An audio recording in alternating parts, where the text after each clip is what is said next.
एक बुजुर्ग महिला की मृत्यु हो गई। यमराज उसे लेने आए। महिला ने यमराज से पूछा, आप मुझे स्वर्ग ले जाएंगे या नरक? यमराज बोले, दोनों में से कहीं नहीं। तुमने इस जन्म में बहुत ही अच्छे कर्म किए हैं, इसीलिए मैं तुम्हें सीधे प्रभु के धाम ले जा रहा हूँ। बुजुर्ग महिला खुश हो गई और बोली, धन्यवाद, पर मेरी आपसे एक विनती है। मैंने यहाँ धरती पर सबसे स्वर्ग नरक के बारे में बहुत सुना है। मैं एक बार इन दोनों जगहों को देखना चाहती हूँ। यमराज बोले, तुम्हारे कर्म अच्छे हैं, इसीलिए मैं तुम्हारी यह इच्छा पूरी करता हूँ। चलो हम स्वर्ग और नरक के रास्ते से होते हुए प्रभु के धाम चलेंगे। दोनों चल पड़े। सबसे पहले नरक आया। नरक में बुजुर्ग महिला ने जोर जोर से लोगों के रोने की आवाज सुनी। नरक में सभी लोग दुबले पतले और बीमार दिखाई दे रहे थे। महिला ने एक आदमी से पूछा, यहाँ आप सब लोगों की ऐसी हालत क्यों है? आदमी बोला, तो और कैसी हालत होगी? मरने के बाद जब से यहाँ आए हैं हमने एक दिन भी खाना नहीं खाया। भूख से हमारी आत्माएं तड़प रही हैं। बुजुर्ग महिला की नजर एक विशाल पतीले पर पड़ी, जो कि लोगों के कद से करीब 300 फुट ऊंचा होगा। उस पतीले के ऊपर एक विशाल चम्मच लटका हुआ था। उस पतीले में से बहुत ही शानदार खुशबू आ रही थी। बुजुर्ग महिला ने उस आदमी से पूछा, इस पतीले में क्या है? आदमी मायूस होकर बोला, ये पतीला बहुत ही स्वादिष्ट खीर से हर समय भरा रहता है। बुजुर्ग महिला ने हैरानी से पूछा, इसमें खीर है तो आप लोग पेट भर के ये खीर खाते क्यों नहीं? भूख से क्यों तड़प रहे हैं? आदमी रो रो कर बोलने लगा, कैसे खाएं? ये पतीला 300 फीट ऊंचा है, हमसे कोई भी उस पतीले तक नहीं पहुंच पाता।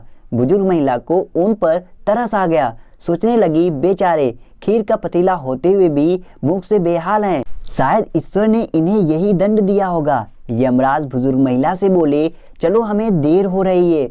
दोनों चल पड़े। कुछ दूर चलने पर स्वर्ग आया। वहां पर बुजुर्ग महिला को सबकी हंसने खिलखिलाने की आवाज सुनाई दी। सब लोग बहुत खुश दिखाई दे रहे थे। उनको खुश देखकर बुजुर्ग महिला भी बहुत खुश हो गई। पर वहां स्वर्ग में भी बुजुर्ग महिला की नजर वैसे ही 300 फुट ऊंचे पतीले पर पड़ी जैसा नरक में था। उसके ऊपर भी वैसा ही चम्मच लटका हुआ था। बुजुर्ग महिला ने वहां लोगों से पूछा, इस पतीले में क्या है? इसमें बहुत स्वादिष्ट खीर है। बुजुर्ग महिला हैरान हो गई। उनसे बोली, पर यह पतीला 300 फीट ऊंचा है, आप लोग तो इस पतीले तक पहुंच ही नहीं पाते होंगे। उस हिसाब से तो आप लोगों को खाना मिलता ही नहीं होगा। आप लोग भूख से बेहाल होंगे। पर मुझे तो आप सभी इतने खुश लग रहे हो, ऐसे कैसे? लोग बोले, हम तो सभी लोग इस पतीले में से पेट भर के खीर खाते हैं।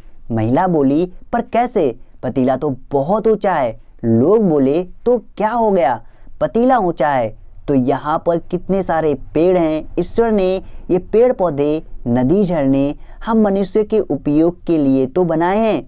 हमने इन पेड़ों की लकड़ी ली, उसको काटा, फिर लकड़ियों के टुकड़ों को जोड़ के विशाल सीढ़ी का निर्माण किया। उस लकड़ी की सीढ़ी के सहारे हम पतीले तक पहुंचते हैं और सब मिलकर खीर का आनंद लेते हैं। बुजुर्ग महिला यमराज की तरफ देखने लगी। यमराज मुस्कुराए, बोले, ईश्वर ने स्वर्ग और नरक मनुष्यों के हाथ में ही सौंप रखा है। चाहे तो अपने लिए नरक बना ले, चाहे तो अपने लिए स्वर्ग। ईश्वर ने सबको एक समान हालातों में डाला है। उसके लिए उसके सभी बच्चे एक समान हैं। वो किसी से भेदभाव नहीं करते।